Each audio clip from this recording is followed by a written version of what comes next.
پاکستانی سیاست میں اسٹیبلشمنٹ کے اثر کو کم کرنے کے لیے بھی کوشاں ہو سکتے ہیں. تو یہ بھی ایک بڑی چیز ہے. تو اس کی کئی ڈائمینشنز ہیں, بڑی تعیناتی ہے, اس لیے اس خبر کو ہم نے آپ سے ذکر کیا. اور یہ ایسی چیز ہے جس پہ عمران خان اور نواز شریف متحد ہو گئے ہیں ایک چیز پہ, اور نواز شریف اور عمران خان میں ایک چیز پہ اتفاق ہوا, تو وہ ہے محمود اچکزئی.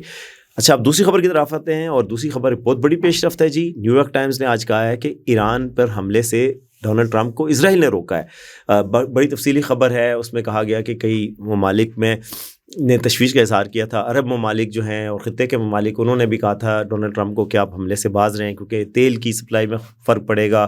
یہ عرب ملکوں پہ حملہ کریں گے جہاں جہاں امریکی مفادات ہیں, قطر, باقی UAE, باقی ممالک میں کسی جگہ پر ایران جوابی حملہ کرے گا تو کیا جوابی حملے کے لیے تیار ہیں. اسرائیل کو بھی یہ تھا کہ یہ اتنی بڑی جنگ چھڑ جائے گی, تو جبکہ جو ایران کی موجودہ گورنمنٹ ہے اس نے اپنا کنٹرول بھی ثابت کیا ہے, تو پھر حالات قابو سے باہر بھی ہو سکتے ہیں. پھر ایران میں جب اتنی بے چینی اور تشویش پھیل چکی ہو اور قیاس ہو, تو پھر وہ خطے کے لیے آپ دہشت گردی اور پھیل سکتی ہے. جب ایک سینٹرلائزڈ گورنمنٹ نہیں ہے, آپ کس پہ پریشر ڈالیں گے؟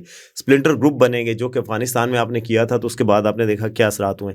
تو پھر یہ ساری چیزیں سوچنے کے بعد یہ طے ہوا کہ شاید ایران پہ حملہ نہ کیا جائے. بڑی دلچسپ بات ڈان میں آج یہ آئی ہے کہ ایران کے جو ایمبیسڈر ہیں پاکستان میں, ان کو میسج گیا, پاکستان کی طرف سے میسج پہنچایا گیا ٹرمپ کا کہ ایران پہ ٹرمپ حملہ نہیں کرنا چاہتے, امریکہ حملہ نہیں کرنا چاہتا.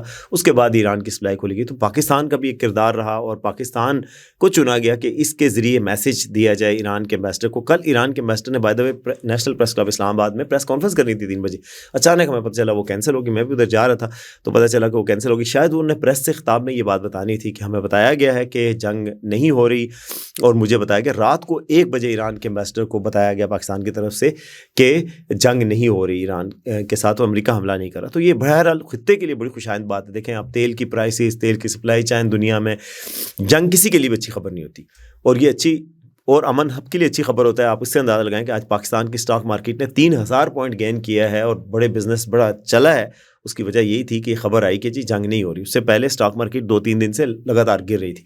تو یہ پاکستانی اسٹاک مارکیٹ پہ بھی مثبت اثرات آئے ہیں اور باقیوں پہ بھی مثبت اثرات آئے ہیں. اس کی وجہ یہی ہے کہ جنگ کا جو خدشہ ہے وہ ٹلا ہے, کیونکہ جنگ کا خدشہ جو ہوتا ہے وہ کسی کے حق میں نہیں ہوتا, اور اس سے آپ کو پتہ ہے کہ ایک ایسی تشویش پیدا ہو سکتی ہے بزنسز کے لیے, ساری دنیا کے بزنسز کے لیے, سارے آئل کی سپلائی کے لیے, جو انرجی کی لائنز ہوتی ہیں اس کے لیے. تو یہ ظاہر ہے یہ دنیا کا کوئی بھی ملک یہ افورڈ نہیں کر سکتا کہ اس طرح کی سچویشن پیدا ہو کہ آپ پوری دنیا تباہی کے دہانے پہ کھڑی ہو جائے. اچھا جی, چلتے چلتے آپ کو ایک اور خبر بتائیں کہ وہ امریکہ میں پاکستان پر مکمل ویزوں کی پابندی, پاکستان ہی نہیں ساری دنیا کے جن 75 ممالک پہ کل امیگریشن ویزا پہ پابندی لگی تھی, اس میں سارے ویزوں پہ پابندی کے حوالے سے بھی بات چیت ہو رہی ہے. جو امیگریشن کے انچارج ہیں ان کی ملاقات ہوئی ہے, اور انہوں نے اپنی ملاقات کے بعد کہا کہ انہوں نے تجویز پیش کی ہے امریکی صدر کو کہ جی پاکستان اور باقی جو دیگر ممالک ہیں ان میں ہر طرح کے ویزوں پہ کچھ عرصے کے لیے پابندی لگائی جائے. تو یہ اگر ایسا ہوتا ہے جس میں وزٹ ویزا ہے, اسٹوڈنٹ ویزا ہے اور باقی ویزے ہیں, اگر یہ بات ہوتی ہے تو یہ واقعی میں تشویش کی بات ہوگی. کل ہم نے آپ کو بتایا تھا کہ پاکستان کے اور 75 ممالک کے ٹوٹل 75 ممالک کے امیگریشن ویزا کے پروسیس پر رکی ہے. امیگریشن وہ ویزا ہوتا ہے جس میں آپ کو گرین کارڈ ملتا ہے, امریکہ کے شہری بن جاتے ہیں, پوری آپ نیشنلائز سٹیزن بنتے ہیں. وہ والے ویزے پہ پابندی تو چلو وہ کچھ لوگ ہوں گے, لیکن جو اسٹوڈنٹ جا رہے ہیں, جو کاروبار کے لیے جا رہے ہیں, جو وزٹ کے لیے جا رہے ہیں امریکہ, ان سب کا بھی راستہ بند ہو جائے تو یہ بہت تشویش کی بات ہوگی. اور یہ پہلے ہی بڑی تشویش کی بات پہلے ہی ہو رہی تھی. تو اگر یہ ہو جاتا ہے تو یہ پاکستان کے لیے بھی بڑی تشویش کی بات ہوگی, پاکستان کے اسٹوڈنٹس کے لیے بھی, پاکستان کے شہریوں کے لیے بھی, اور باقی 75 ممالک دنیا کے جو ہیں ان کے لیے بھی وہ تشویش کی بات ہوگی. تو کیا ایسا ہوگا یا نہیں ہوگا, یہ آنے والا وقت بتائے گا.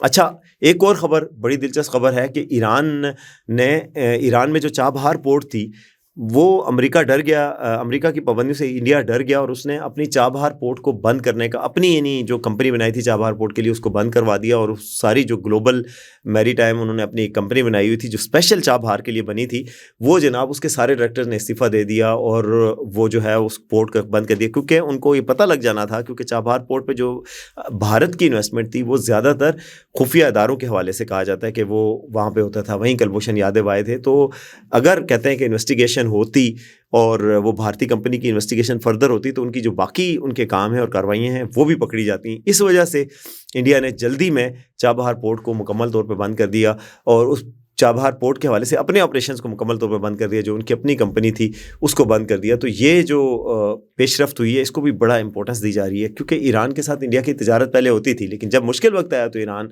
سے انڈیا نے ہاتھ ہٹا دیا اور اپنی پابندی سے بچنے کے لیے اپنے جو ہے اس کمپنی کو بند کر دیا. تو اس پیش رفت کو بھی پاکستان میں اور باقی دنیا میں بڑی ایک دیکھا جا رہا ہے، اور ایران میں خاص طور پہ اس چیز کو دیکھا جا رہا ہے کہ مشکل وقت میں یہ نکل گئے اور پاکستان مشکل وقت میں ایران کے ساتھ رہا.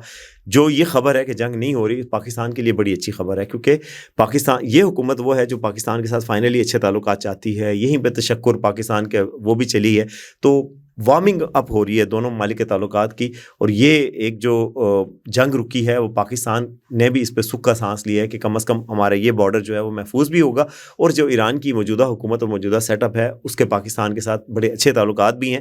تو یہ قائم رہے. اگلی حکومت کسی اور کی آتی ہے، رضا شاہ پہلوی کی آتی ہے، کوئی امریکہ نواز حکومت ہوتی ہے، اسرائیل نواز حکومت ہوتی ہے، تو پھر بعد میں پاکستان کے لیے مسئلہ بن سکتا ہے. تو اب تک کے لیے اتنا ہی. دیکھتے رہیں آج کا سچ.